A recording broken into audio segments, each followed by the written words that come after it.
Nosotros somos el Grupo 1, el cual está integrado por Acosta Leonel, Almirón Alejandro, Aquino Hernán y Ascona Gonzalo. Nosotros vamos a hablar sobre una de las corrientes filosóficas de la antigua Grecia, conocida como la corriente eleática o corriente de los eleatas, cuyos precursores fueron Parménides de Elea, Genófares de Colofón, Zenón de Elea y Meliso de Samos. Siguiendo con el tema dado en clases sobre escuelas filosóficas de la antigua Grecia, la escuela eleática se dio a conocer a finales del siglo VI a.C., en la ciudad de Elea, al sur de Italia. Una escuela cuyos pensadores más importantes fueron Genófares, Parmánides, Zenón y Meliso. Para ellos, la realidad es el ser, lo que es, lo único que plenamente es, la tendencia idealista propia de la filosofía de los eleatas. Se acentuó a medida que se desarrolló la escuela, frente a la concepción dialéctica de la escuela de Mileto y de Heráclito, sobre la primera base variable de las cosas. La escuela eleática presentó la teoría acerca de la ciencia invariable del verdadero ser. Esta tesis hizo que se estimara menos las experiencias sensoriales como base del conocimiento y constituyó más tarde una de las fuentes del idealismo de Platón. En resumen, negaba acerca de la existencia del no ser los argumentos de los eleatas contra la dialéctica. La despechó de sus conclusiones metafísicas y desempeñaron un papel positivo en el desarrollo subsiguiente de la dialéctica. Plantearon de manera tajante el problema de cómo expresar en conceptos lógicos el carácter contradictorio del movimiento. Bueno, nuestro objetivo como grupo es explicar las ideas de los pensadores eleatas, sus formas de pensar y sus respectivos aportes a dicha corriente en el presente informe. La metodología utilizada por el grupo se basó en plasmar información extraída de Internet, tanto textual como audiovisual, y añadiendo la propia interpretación de los integrantes del grupo.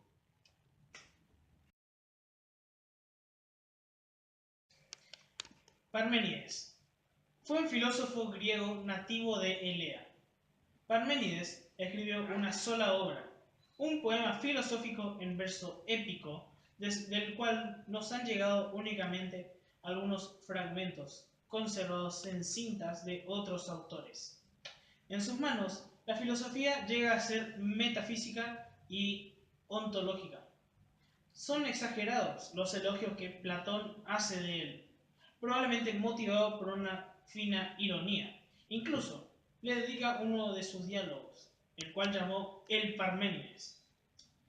Parménides escribe un poema en hexámetros con el título tradicional sobre la naturaleza, en un tono polémico contra los pitagóricos y Heráclito. Ante el ser hay tres actitudes posibles. La primera es: el no ser existe, decían los pitagóricos. Parménides contradice esto y dice que el no ser no existe, pues el ser es porque existe y al no ser nada existe. El segundo es: el ser existe y no existe a la vez, decía Heráclito. Parménides dice que esto es un absurdo, porque el ser es inmóvil y solo el movimiento permite que el ser exista y no exista a la vez. El tercero es: el ser existe y es imposible que no exista. En definitiva, según él, y apoyado en su realismo, el ser existe y el no ser no existe. Esta es la síntesis de su pensamiento. Genófares de Colofón, nativo de Colofón en Asia Menor, se le considera el precursor de Parménides, poeta elegíaco y filósofo griego, cuyas obras solo se conservan en fragmento gracias a citas de autores posteriores a él, que son actualmente recompiladas en obras de Diel, a partir de los fragmentos conservados que pueden reconstruir una visión del mundo y de los dioses opuestas a los planeamientos de la épica homérica y hesiórica, vinculada a la escuela milesia. por origen y por estructura de su cosmología. Tradicionalmente se lo ha considerado fundador de la escuela eleática y del monismo. La tradición doxográfica, partiendo de una afirmación de Platón, quiso ver en Genófanes el fundador de la escuela eleática. Aristóteles agregó que Parménides fue su discípulo.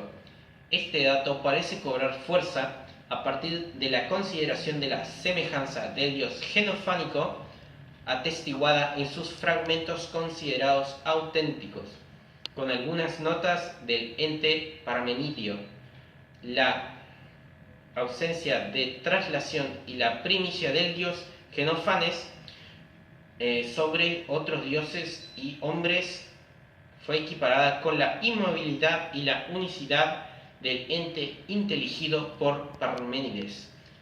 Se necesita un hombre sabio para reconocer a un hombre sabio, dijo Genófanes.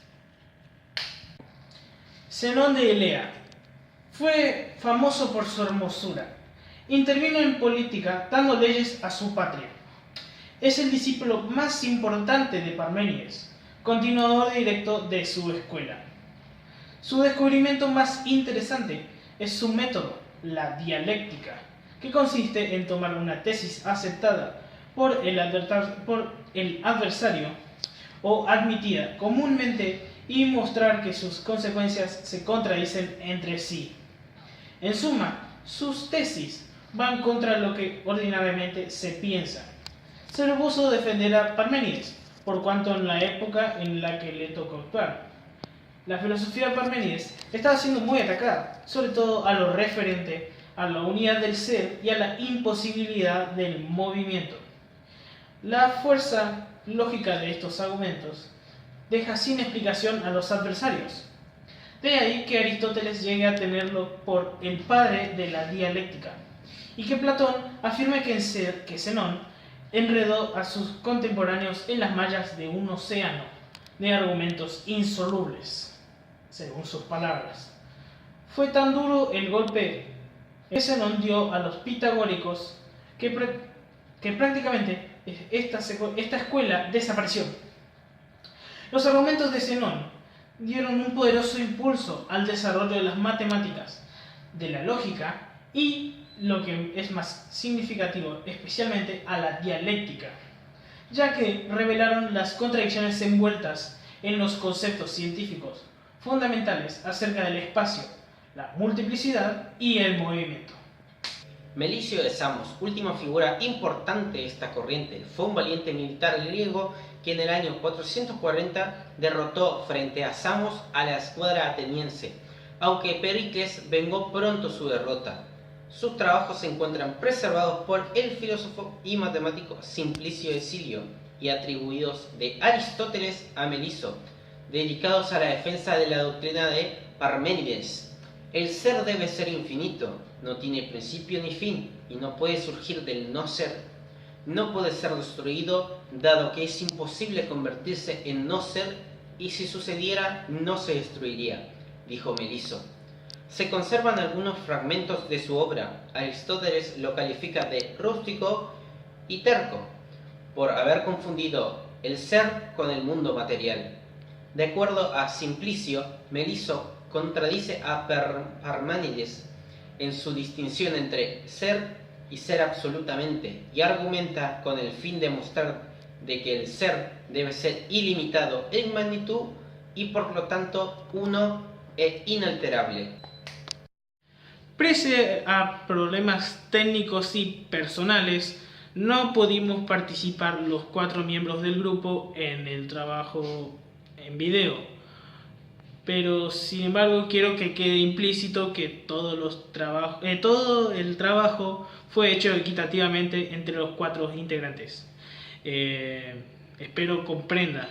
Y sin más que decir, gracias por ver el video y esto fue la presentación del grupo 1.